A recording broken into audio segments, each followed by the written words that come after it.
Alors bonjour à tous, j'espère que vous allez bien. Je m'appelle Étienne Arnaud de Sartre, j'ai bientôt 21 ans. Je suis différent, comme tout le monde. Avant de commencer, je vais tout simplement vous dire de quoi je suis atteint par le syndrome Charge. Je suis né avec des problèmes de déglutition. J'ai mis 5 ans à commencer à manger en morceaux. Je suis myope avec un colobome à l'œil droit. Je suis malentendant de l'oreille droite et 4 morceaux de l'oreille gauche. Je n'ai pas d'odorat, mais pour moi, ça reste un détail pas important. J'ai une syphose, traitée pendant 2 ans par un corset dont j'oserai parler plus tard. Pour moi, c'est banal d'avoir des handicaps ou une maladie rare parce que ça peut tomber sur n'importe qui. J'ai 2 grandes sœurs, une de 23 ans et une de 26 ans, et je suis le dernier. Je vois les choses plutôt positivement. Il m'est déjà arrivé d'oublier la maladie car je me sens plutôt bien.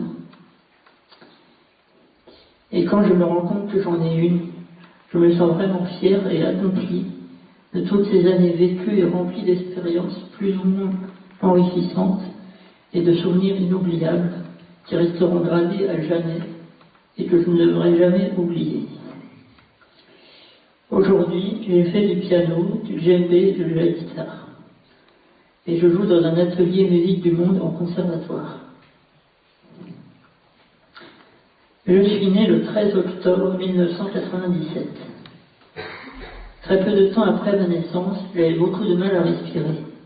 J'ai eu mon premier rendez-vous à Necker dès mes 8 jours pour un stridor, c'est-à-dire que j'avais des sifflements quand je respirais, avec un médecin qui me suit encore aujourd'hui.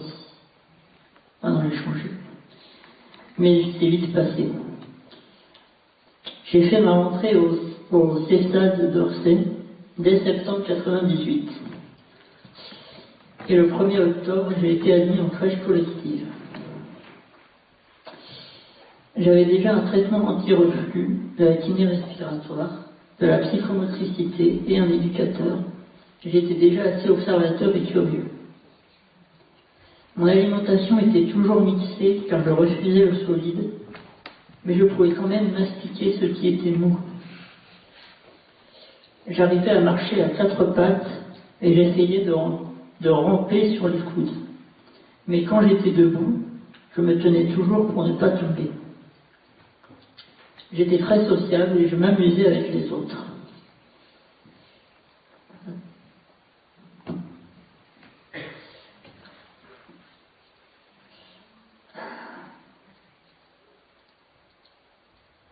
À 2 ans, je ne mettais plus la tête en arrière, ce qui a, je pense, facilité la marche debout à 2 ans et demi. Et j'ai commencé à courir 1 an plus tard. J'ai dû commencer à porter un cache sur l'œil gauche pour l'habituer à voir. C'est d'ailleurs à 3 ans et demi, grâce à ce cache, que j'ai appris tout seul à lire l'heure pour savoir quand je devais l'enlever.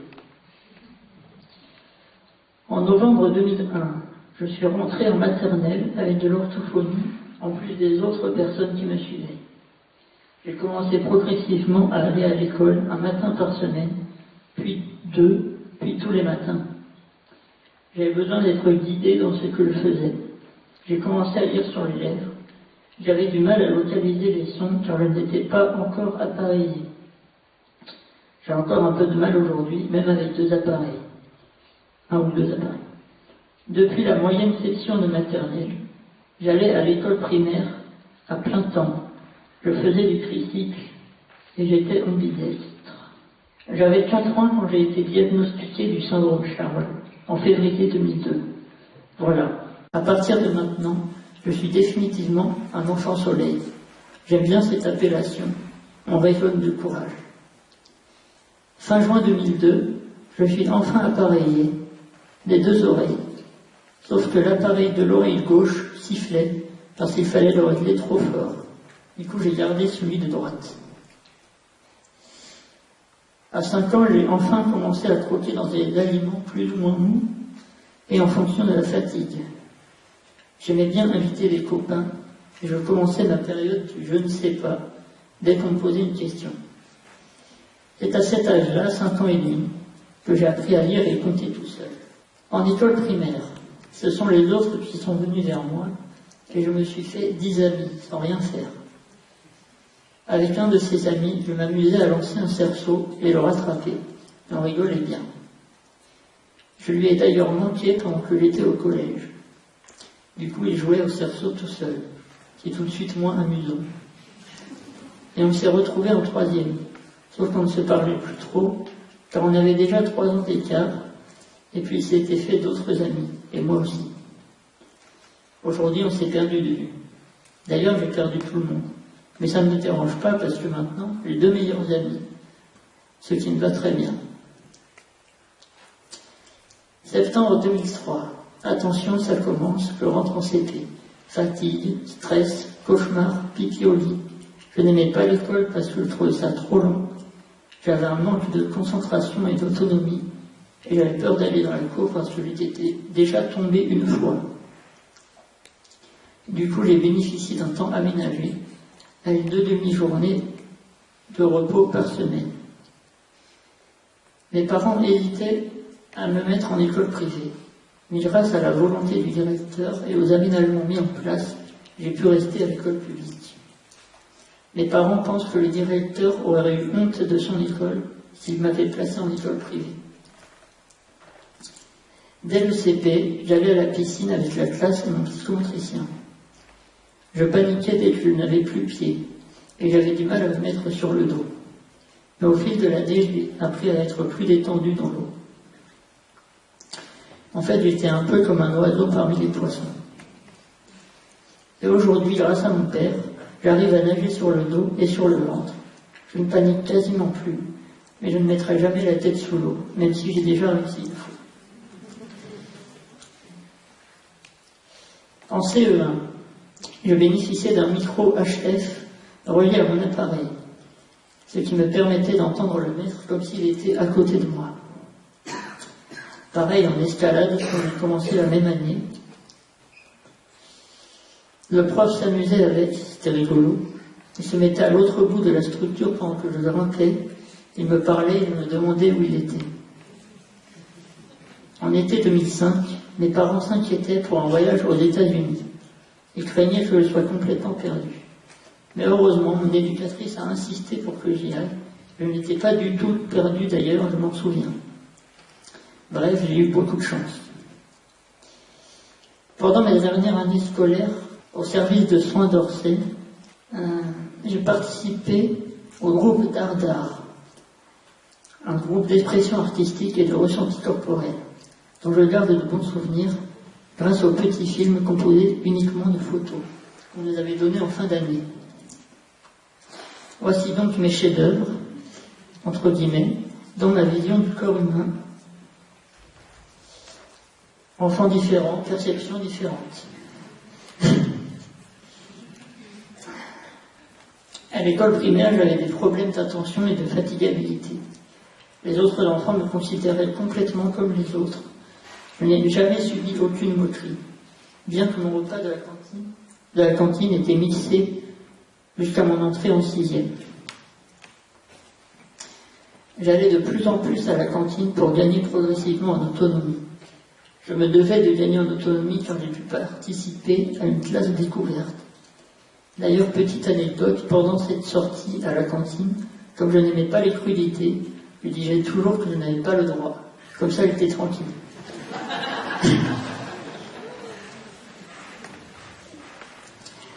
J'ai aussi fait du scoutisme pendant 8 ans, de septembre 2007 à juin 2015.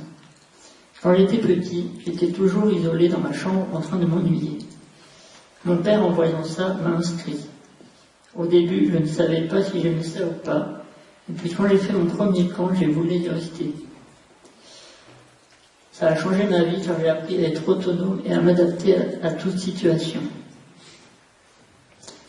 J'ai mis ce petit témoignage en ligne sur le site scoutinjour.fr. J'ai mis une capture d'écran, mais j'ai oublié.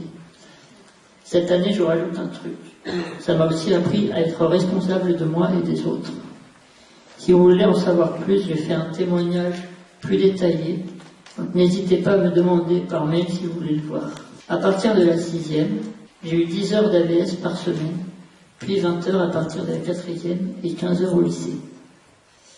En 5e, un inconnu est venu jouer avec moi, puis on a rigolé et on est devenus amis. Et par chance, on a été dans le même lycée. Il m'a dit qu'il ne supportait pas de me voir tout seul. Dommage qu'on n'ait jamais été dans la même classe. Ça m'aurait bien aidé, notamment pour choisir les groupes de travail. Cet ami s'appelle Clément. Il était en SECPA et subissait du harcèlement par les autres SECPA. Un peu comme partout. En même temps, il me provoquait un peu. Moi, je n'ai jamais été embêté personne. C'est pour ça que je n'ai quasiment rien subi. Même s'il existe des gens qui se font harceler alors qu'ils n'ont rien fait. Clément m'a souvent aidé. Et à la cantine, il attendait toujours que j'ai fini de manger, malgré que je sois lent. Ce qui n'est pas et ne sera jamais le cas de tout le monde. En 4e, un camarade de classe de primaire m'a retrouvé. On a formé un groupe de 3 amis avec Clément. En 3e, l'AVS venait assez souvent en cours, en plus de venir aussi à la maison certains soirs. Je me rappelle d'un jeudi matin à 8h en cours de français. J'étais épuisé, incapable d'écouter le cours. Du coup, l'AVS a tout pris en note. J'ai eu mon brevet sans mention à la fin de la première année de 3e. Mes profs d'histoire et de maths pensaient que je ne l'aurais pas. Eh ben si. D'ailleurs, c'est les 2 seuls profs qui ne m'ont pas félicité l'année suivante. Peut-être parce qu'ils étaient jaloux. J'ai redoublé ma 3e parce que mes résultats étaient insuffisants pour passer en seconde. Et aussi pour consolider les acquis. Pendant cette 2e année de 3e, j'ai eu un ordinateur pour prendre les cours. Parce que quand j'écrivais vite à la main, j'écrivais de plus en plus gros et ça devenait illisible. J'ai aussi eu des cours de maths en particulier par une association en contrat avec l'Éducation nationale qui s'appelle Votre école chez vous, qui scolarise des élèves qui ne peuvent pas ou plus aller à l'école. Mais moi, par chance, j'ai pu l'avoir à l'école pour éviter de rentrer à la maison, à chaque fois. Sauf en première où c'était à la maison parce que j'avais fini les cours avant. Au lycée, j'avais le français et la philo en particulier par cette même association. Si vous voulez en savoir plus sur mon parcours dans cette école, j'ai fait un témoignage plus détaillé, donc n'hésitez pas à me demander si vous voulez le voir. Le samedi 31 janvier 2015 restera gravé à jamais. C'était la fête de votre école chez vous. Et j'ai slamé un poème sur ma vie qui s'appelait 9h30. J'ai été énormément applaudi et félicité par le public. Sur scène, j'étais aussi à l'aise que quand je parle tout seul. Suite à cela, j'ai reçu le mail d'une maman d'école primaire qui m'a félicité. Là aussi, n'hésitez pas à me demander si vous voulez le voir. Mes relations sociales, vaste sujet encore et toujours d'actualité. Un jour, à la cantine du collège, une inconnue est venue manger à côté de moi et m'a dit sans aucune pression « Je n'aime pas les handicapés », sans savoir que je l'étais puisque ça ne se voyait pas. Je n'ai pas su quoi dire comme je n'avais aucune répartie. Tant pis, de toute façon, il ne faut pas parler aux gens qui n'aiment pas les gens.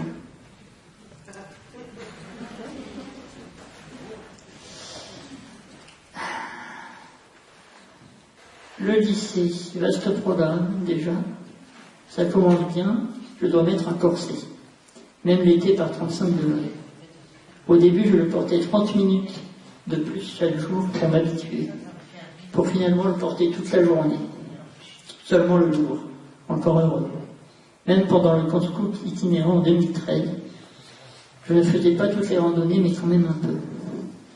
J'ai fini par le porter la nuit, entre guillemets grâce à la chaleur du jour, et à ne plus le mettre au scout. Maintenant, ça va faire 2 ans et demi que je l'ai enlevé et que j'ai des tensions qui ne s'enlèvent jamais, malgré les massages du kiné et l'ostéopathe. Mais je garde espoir quand même. J'ai des fois l'impression d'être déformé, mais bon, il y a pire. Ça me fait du bien d'en parler à des gens qui comprennent. Pourquoi on ne parle jamais de la différence à l'école? Ça devrait être une matière obligatoire qu'on devrait enseigner dès le CP. Après, on s'étonne qu'il y ait du harcèlement. Je ne voterai pas tant que la prise en charge du handicap ne sera pas la priorité du gouvernement. et ça risque d'être long. En seconde générale, je ne connaissais personne. Un jour, il fallait se mettre en binôme. Je me suis tout simplement mis avec ma seule voisine de classe, Mélanie. C'est plutôt elle qui s'est mise à côté de moi. Et il fallait remplir le questionnaire de Proust, dans lequel chacun posait une question à l'un et écrivait la réponse de l'autre. C'est de cette manière originale qu'on a fait connaissance. De plus, grâce à Clément, on est resté en contact, car Mélanie avait fait sa connaissance comme par hasard. Puis on est devenus amis. Et après encore 2 autres amis grâce à Clément. En ST2S, Sciences et Technologies de la Santé et du Social, j'étais de nouveau dans une classe d'inconnus, 28 filles et 4 garçons, dont moi. Quand il fallait choisir un groupe, tout le monde était ensemble, et personne ne voulait se mettre avec moi. Alors que dans ST2S, il y a le mot social. Par exemple, en terminale, il fallait choisir un groupe de projet technologique. Pendant que la prof demandait qui voulait être avec moi, elle regardait leurs pieds, parce qu'elle s'était fait une mauvaise image de moi dès le début de la première. Je ne ressentais rien comme j'avais l'habitude, mais la VS était choquée et en larmes. Aujourd'hui, je regrette de ne pas être parti en disant que j'allais en école spécialisée. À la cantine, pendant ces 2 années, j'étais seul mais bien tranquille. Parce que quand les filles de ma classe me proposaient de venir manger avec elles, j'acceptais volontiers, sauf que j'étais transparent. Et quand elles me demandent pourquoi je ne les attends pas après manger, alors qu'elles-mêmes ne m'attendaient pas, je leur disais que c'était parce que je n'avais rien à dire, ce qui est vrai. D'ailleurs, un jour, j'ai mangé tranquillement un yaourt à la fraise que mes filles ne voulaient pas, parce qu'elles n'aimaient pas ce qui est bon. Elles ne m'ont même pas remarqué. C'est bien la peine de manger en groupe. Après le bac, j'ai fait une année de BTS d'informatique. À la fin de cette année, mon prof principal nous a dit qu'il nous donnait des cours de Master 4. Ah, c'est donc pour ça qu'il était perdu. Ensuite, il nous a dit qu'il avait vu par hasard un centre de réadaptation professionnelle qui pourrait m'aider à choisir une formation adaptée. Nous avons donc pris connaissance de ces CRP et avons trouvé ce qu'ils appellent un stage de préorientation. Les CRP sont en fait destinés aux gens qui ne peuvent plus exercer leur ancien métier à cause d'un accident du travail et qui doivent rapidement trouver une formation. Même si je n'ai jamais travaillé, j'ai quand même pu bénéficier de ce stage.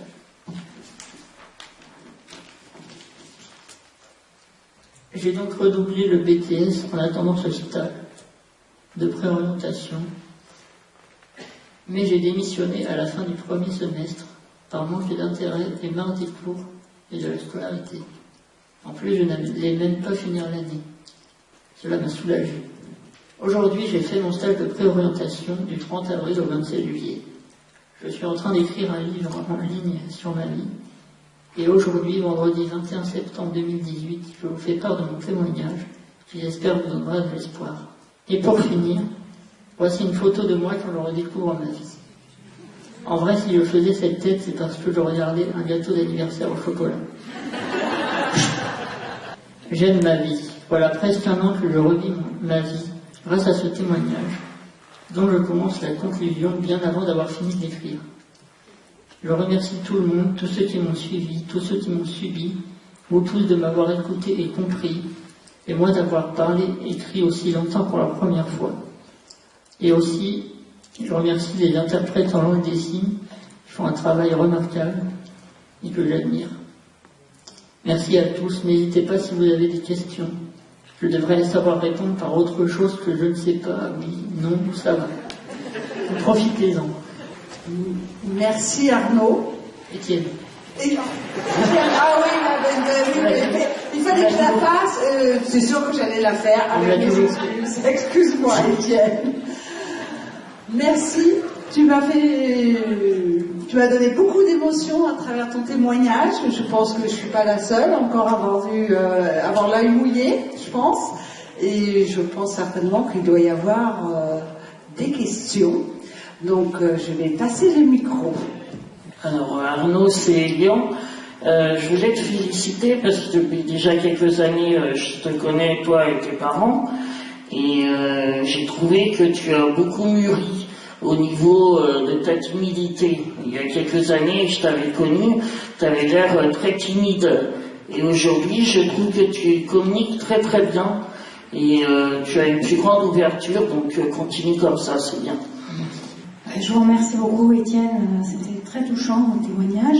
Moi, je pense que c'est vrai que c'est ce que vous avez dit, très important au sujet de l'école, qu'il faut absolument qu'on parvienne à ce que la différence à l'école soit vraiment très importante, parce que c'est très positif pour les autres enfants aussi, et qu'il y a tout un travail là qui ne se fait pas assez pour pouvoir parler de la différence et l'importance de la différence à l'école, parce que ça, c'est aussi très positif pour les autres, et donc vraiment, je pense que, je ne sais pas comment on pourrait faire, enfin, comme j'accompagne aussi des enfants différents, je sais combien c'est un sujet important.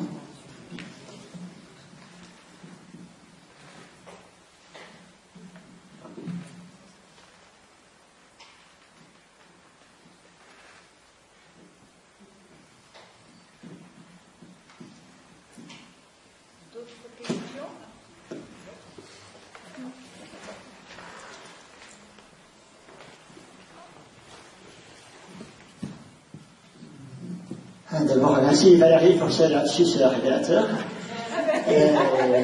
Alors, un grand merci Étienne pour avoir montré ton parcours.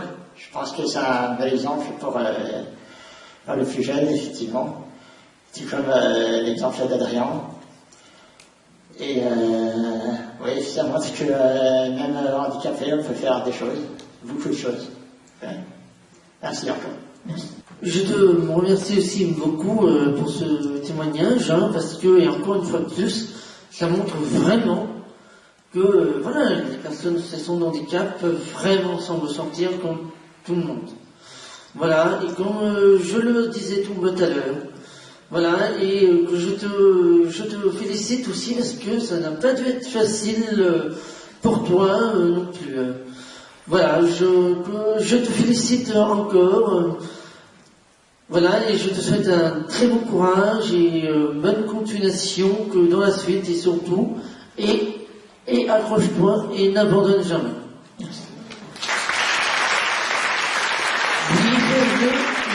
Vive le handicap.